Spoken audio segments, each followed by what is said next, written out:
Have we generated this heat, Ian? It's actually generation of energy. Personally, I don't believe in ghosts, but then again, I have thought it through. And it's just energy circulating. Yeah, and it's... Once upon a time, Sky TV locked 8 celebrities in a scary, scary castle and made them stay there till they heard voices. Took about 6 minutes. Pat's saying very clearly, "Oh, come on, kid. You've got to give up smoking.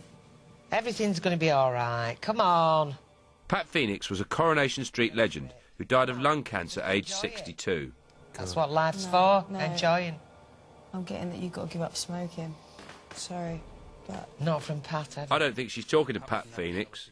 I think she's talking to Alfred Dunhill. If Pat could materialise here now, she'd put a pack of 20 on the table. Exactly. I'm telling you now.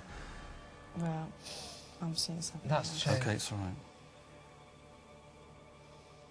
I'm not even joking. Just come straight out. Pat's the sort of person... Right, now, onions. That was the most unsubtle attempt to change the subject I've ever seen. What could that be, Ian? Does it mean anything? Does onions mean anything to anyone? Was it anyone's... Does it mean anything? No, I had a lot of onions in my salad tonight. It might be me.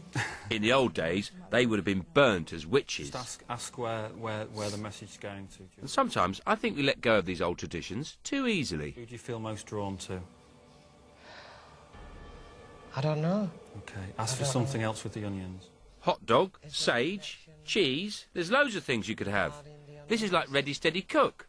What else has she got in her bag? Fags, onions, bleach. Yeah. How many languages can you speak? I can speak altogether 3 of the space languages. It should have been called Let's Talk Crazy! Kruger, Mr. Moore's hair was done by a pillow. What about Plutonian? What does that sound like? Plutonian is... I didn't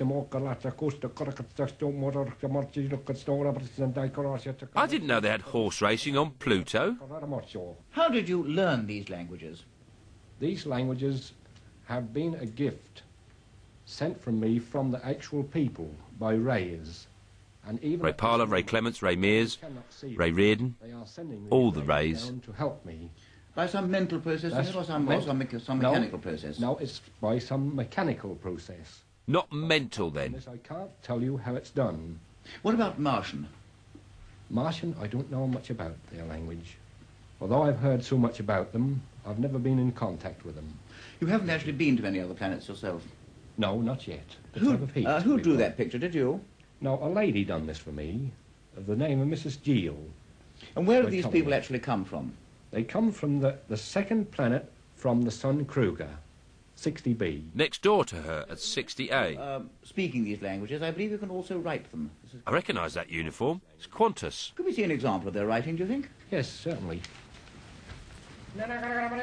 That's not Plutonian, that's fax. I wonder if he puts it on his CV. I speak plutonium. Unbelievable. Thank you, Bob Beattie. Well, we've switched back here to the track-laying operation. In 1952, there was a severe outbreak of food poisoning at the BBC. All the commissioning was left to a boy in the post room, Nigel, aged 15 and a half.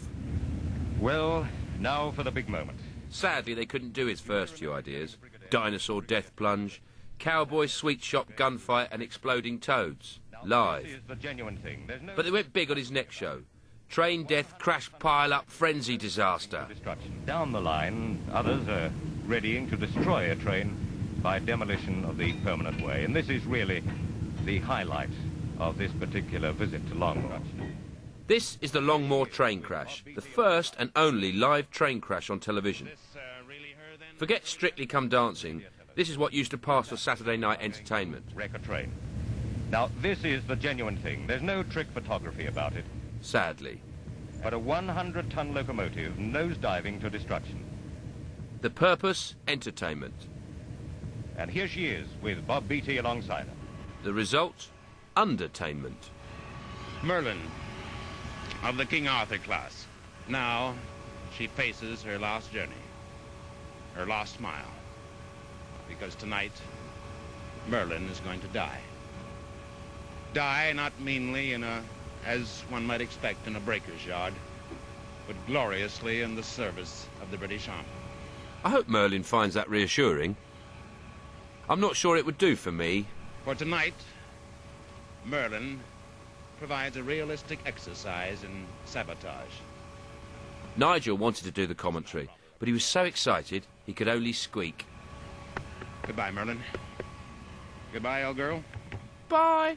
Okay, driver, take her away. You won't forget to jump off, driver. A mile further down the same track. Now, here, in a sense, is the spot marked X, where the accident will happen, where demolition charges have been laid. The train wreckers are behind the crest, with 2 men with automatic weapons. Automatic what? With automatic weapons, giving covering fire. Now, where is the train? It's not the cold that's making me tremble, it's the excitement here. It's terrific. Now, out of that belt of timber in the background comes engine number 30740, and 3 coaches belting down the track to meet their end in a mighty crash over the embankment. Nearly 200 tons traveling at 45 miles an hour and unmanned. Here she comes. A line to be buckled and wrecked by high explosive, which will send her hurtling down the 30-foot slope into a snow and ice-covered marsh. It's Top Gear with trains. Here she comes, vivid realism that brings to life those dramatic stories of special service and commando raids of the war. Now here is high drama in real life. It's terrifying. Now anything can happen in the final holocaust of twisted and torn metal. You've never seen anything like this before on your television. Now watch. This had better be really good, hadn't it?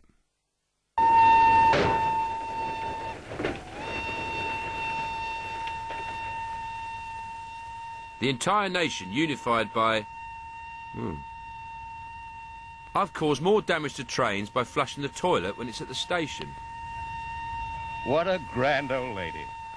Still on her legs. Incredible restraint by the commentator, I think. Well, you've got to take your hat off to her.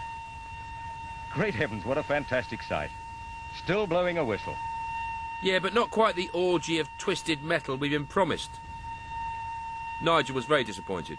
He took his next idea to ITV. That was Coronation Street. He'd grown up a bit by then. Well, once again, Saturday Night Out is showing you things happen, as they happen, when they happen, and where they happen. If they happen.